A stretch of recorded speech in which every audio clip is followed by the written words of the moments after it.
Hello friends, मैं शमशाद आपके साथ में डिस्कस करूंगा।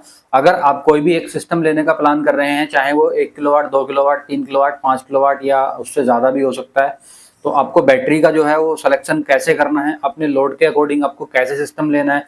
जनरली आप किसी भी दुकानदार के पास में जाते हो तो वहाँ से आपको एक्चुअल रिक्वायरमेंट जो आपकी है उसके हिसाब से सिस्टम आपको नहीं मिल पाता और बाद में आपकी कंप्लेन रहती है कि हमारा सिस्टम प्रॉपरली वर्क नहीं कर रहा, यानी कि हमारा सिस्टम फेल हो गया। तो आपको किस तरह से सिस्टम लेना है कि आपका सिस्टम लाइफ में कभी फेल ही ना हो।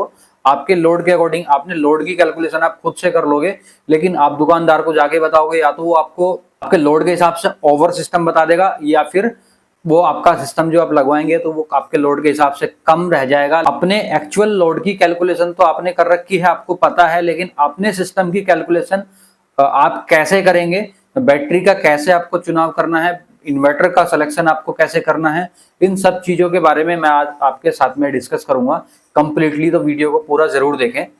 तो सबसे पहले तो हम बैटरी का सिलेक्शन कैसे करेंगे वो जान लेते हैं। आपको बैटरी कौन सी लेनी है ये टोटली आपके ऊपर डिपेंड करता है। आप चाहे लेड एसिड के साथ में जाना चाहें लेड एसिड के साथ में जा सकते हैं, लिथियम के साथ में जाना चाहें तो लिथियम के साथ में आप जा सकते हैं। दोनों के चार्जिंग डिस्चार्जिंग की जो साइकिल है वो अलग है, दोनों की टाइमिंग अलग है। आप दोनों की अलग अलग कैलकुलेशन आपको करनी पड़ेगी। अगर लिथियम की लेंगे तो कौन सी बैटरी, कितने एच की, कितने वोल्ट की बैटरी आपको लेनी चाहिए।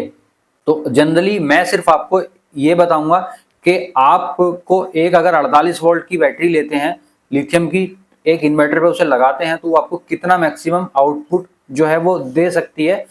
तो सबसे पहले आपको ये कैलकुलेशन करनी पड़ेगी कि आपके घर का टोटल लोड कितना है। टोटल से मेरा मतलब है आपको कितनी चीजें कितने घंटे कितने वाट की है जो चलानी है। मान के चलिए आपको कोई 100 वाट का लोड है जो कि 5 घंटे चलाना है, तो उसका टोटल लोड हो गया वो 500 वाट हो गया। कुछ मान के चलो आपके घर का कोई और लोड है, मैं एग्जांपल के लिए लूंगा फ्रिज, मान के चलो आपका 100 वाट का है, आपको 5 घंटे फ्रिज चलाना था, उसका टोटल जो लोड हो गया 500 वाट हो गया। यानी मतलब 5 घंटे एक्चुअल नहीं है, वो आपकी एक्चुअलिटी क्या है वो आपको देखनी पड़ेगी। ऐसे करके आपको एक बल्ब है जो कि है 10 वाट का, वो 10 घंटे चलाना है तो 100 वाट उसका हो गया, 500 प्लस 600 वाट हो गया।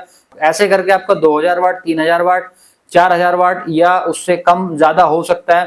तो ये कैलकुलेशन आपको अपने अकॉर्डिंगली खुद ही करनी पड़ेगी।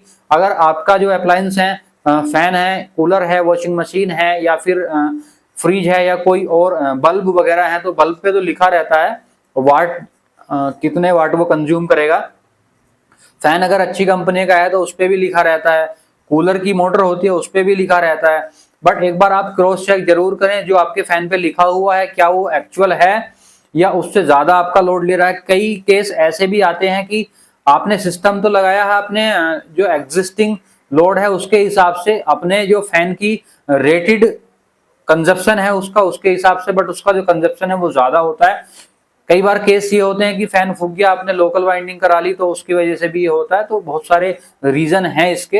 एक्चुअल में आपको कैलकुलेशन कर लेनी है, अगर आपके पास में मीटर्स है उसकी हेल्प से या फिर आप लोकल के टेक्नीशियन या इलेक्ट्रिशियन को लेके आप ये कैलकुलेशन करा सकते हो। बस मैं आपको आगे ये बता रहा हूँ कि आपको अगर आपके घर का लोड जो भी है उसके अकॉर्डिंग कितने बैटरी लगानी है, कौन सा इन्वर्टर लेना है, तो वो पहले से अगर आप प्री कैलकुलेट करके रखेंगे तो आपका सिस्टम कभी भी फेल नहीं होगा और प्रॉपरली आपका सिस्टम वर्क करेगा। ये जो मैं सिस्टम बता रहा हूँ विदाउट ग्रिड, आपको इसमें ग्रिड की रिक्वायरमेंट नहीं है। अगर आप लोड के अकॉर्डिंग अपना अलग से लगाना चाहते हैं तो आपको कोई हैवी लोड चलाने के लिए तो अलग बात है, यहाँ पे ग्रिड का सपोर्ट आपको बिल्कुल भी लेने की जरूरत नहीं है। तो मैं आपको बैटरी के ऊपर बता दूं बैटरी की कैलकुलेशन आपको किस तरह से करनी है। मैंने एक लोड की टेस्टिंग वीडियो डाली थी इस बैटरी की। तो ये बैटरी जो है 48 वोल्ट 100 एच की है, यानी कि 4800 वाट इसकी मैक्सिमम जो है वो आउटपुट है, लेकिन वो आपको मैक्सिमम इतना नहीं देगी। तो मेरी बैटरी ने 4.49 किलोवाट दिया था जो कि 1.5 साल पुरानी है। तो आप इससे 4.5 किलोवाट मान सकते हैं, आपको मैक्सिमम ये 4.5 किलोवाट दे देगी।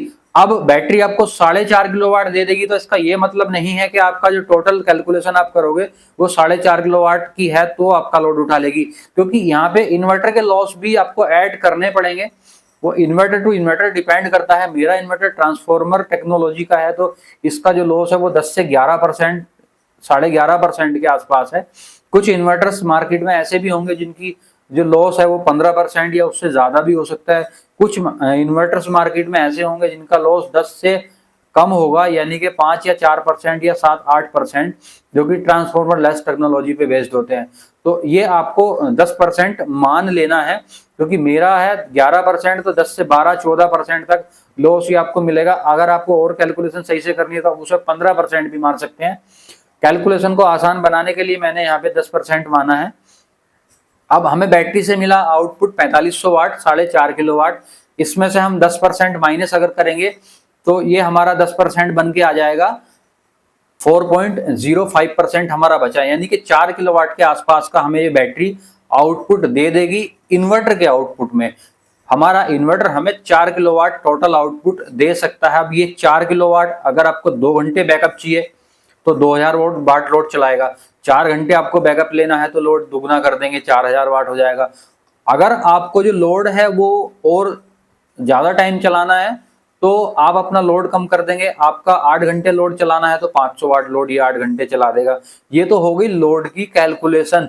बट आपको एक चीज और ध्यान में रखनी है, जो कि आपको सोलर का टाइम कितना है और आपको बैकअप कितने टाइम लेना है। मान के चलिए सोलर 12 घंटे कभी भी रहता नहीं है, गर्मी में ज्यादा रहता है, सर्दी में कम रहता है। तो अगर आप ये कैलकुलेशन 8 घंटे के हिसाब से करेंगे, 8 अगर आप 24 घंटे में से निकाल देंगे तो आगे के जो 16 घंटे बचे हैं आपको बैकअप 16 घंटे के हिसाब से लेना है। अगर आपके घर का जो लोड है वो टोटल लोड 4 किलोवाट आ रहा है और इसे अगर आप 16 से डिवाइड करेंगे कितनी आपको बैटरी लेनी है, तो आपको एक 100H 48 वोल्ट की बैटरी तो लेनी है। बट वो 8 घंटे में चार्ज हो भी जाएगी या नहीं, पैनल आपको उस हिसाब से लेने हैं। मान के चलो मेरी बैटरी है 100H 48 वोल्ट की है, बट वो 8 घंटे में चार्ज तो नहीं हो रही, तो आपको वो 16 घंटे बैकअप कहाँ से दे देगी। अगर बैटरी चार्ज नहीं होगी तो बैकअप भी नहीं देगी। तो इसलिए बैटरी चार्ज करने के लिए हमें पैनल की रिक्वायरमेंट है। अब डे टाइम में हमें कितना लोड चलाना है और हमें बैटरी भी चार्ज करनी है। मान के चलिए हमारी बैटरी चार्ज हो जाती है 2 किलोवाट पैनल से, दिन भर में बैटरी चार्ज हो जाएगी, हमारा लोड उस पर नहीं चल पाएगा। मैं एग्जांपल के लिए आपको बता रहा हूँ, अगर आप 1000 वाट को आपको लगता है कि दिन के टाइम में 1000 वाट पैनल से मेरा लोड चल जाएगा, 2000 वाट से मेरी बैटरी चार्ज हो जाएगी, तो आपको 3 किलोवाट जो है वो पैनल पूरा आपका काम कर देगा। अगर हम प्रैक्टिकली देखें तो 2 किलोवाट पैनल आपकी लेड एसिड बैटरी को चार्ज कर देंगे 150H की 4 बैटरी, लेकिन लिथियम बैटरी के लिए तो 1000 या 1200 वाट ही काफी है। तो उसकी कैलकुलेशन आपको खुद से करनी पड़ेगी। मैंने जो प्रैक्टिकल किया है वो लिथियम बैटरी के साथ किया है, तो इसकी जो एफिशिएंसी निकल के आई थी वो 93% निकल के आई थी। बट अगर आप लेड एसिड की देखेंगे तो यहाँ पे 60% इफिशियंसी निकल के आएगी। मान के चलिए आपको 150H की 12 वोल्ट की कोई बैटरी है, तो 12 वोल्ट की 150H की बैटरी आपकी निकल के आ जाएगी 1800 वाट। 1800 वाट में से हमें 40% तो जो उसका लॉस है वो माइनस कर देना है। 40% हमें माइनस कर देंगे तो हमारा लगभग 1080 वाट ये बन जाएगा, यानी कि 150H 100 वोल्ट की बैटरी हमें आउटपुट जो देगी वो 1000 वाट देगी। अब 4 बैटरी अगर हम लगाएंगे, 48 वोल्ट का हमारा सिस्टम है तो 4000 वाट हो गया। वहीं अगर आप 24 वोल्ट का सिस्टम लगा रहे हैं तो 2000 वाट हो गया। अब हमने 4 बैटरी तो लगा ली 150H की 12 वोल्ट की, तो ये हमारा 4000 वाट आउटपुट हो गया, बैटरी से हमें मिलेगा। अब इसे जो हमारा इन्वर्टर का लॉस है इसमें से 10% वो माइनस कर देना है। 3600 वाट निकल के आ गया, 4000 वाट में से हम 10% माइनस कर देंगे तो हम इसे 3600 वाट है, 3500 वाट ही मान के चलते हैं। 3500 वाट हमें इन्वर्टर जो है वो आउटपुट में दे देगा लेड एसिड बैटरी के साथ में। अब सेम कैलकुलेशन हमें इस पे भी करनी है कि हमारा बैटरी कितने घंटे में चार्ज हो रही है और हमें बैकअप कितने टाइम के लिए चाहिए। अब हम बैकअप की तो कैलकुलेशन करेंगे 16 घंटे के हिसाब से, चार्ज के हिसाब से वैसे ये बैटरी 10 घंटे में चार्ज होना मांगती है, पर अगर आप इसे करोगे 8 घंटे में हो तो जाएगी। लेकिन पैनल कैपेसिटी इसकी आपको ज्यादा लगानी पड़ेगी। वहां पे आपको 1200 वाट से काम चल रहा था, बट यहाँ पे 2200 से 2400 वाट हमें पैनल लगाने पड़ेंगे। तो ये कैलकुलेशन आपको कर लेनी है, तब एक सिस्टम डिजाइन करना है। अगर आप इस तरह से कैलकुलेशन करते हो तो मैं उम्मीद करता हूं कि आपका सिस्टम कभी भी फेल नहीं होगा। फेल होने के जो चांस है वो ना के बराबर है। और ज्यादातर जो सिस्टम फेल हो जाते हैं वो इसीलिए हो जाते हैं कि हमारा सिस्टम सही से कैलकुलेशन करने के बाद हम नहीं लगाते, हम सीधा जाते हैं दुकानदार के पास में कि भाई हमारे घर ये लोड है और हमें चलाने हैं। वो बोलेगा जी 3 किलोवाट ले लो या 5 किलोवाट ले लो। एक्चुअल में रिक्वायरमेंट आपको 5 किलोवाट की है, आपने 3 किलोवाट लगा लिया, अब इन्वर्टर 30,000 का इन्वर्टर आपने लिया, 5 किलो बैटरी आपकी 4 रहेंगी, लेकिन इन्वर्टर बदलोगे तो वो वहां पे लॉस हो जाएगा। अगर आपको जरूरत 5 किलोवाट की है, मान लिया दुकानदार ने 7.5 किलोवाट का दे दिया, 7.5 केवी का दे दिया, तो उसमें आपकी बैटरी ज्यादा लगेंगी, उधर आपका नुकसान हो गया।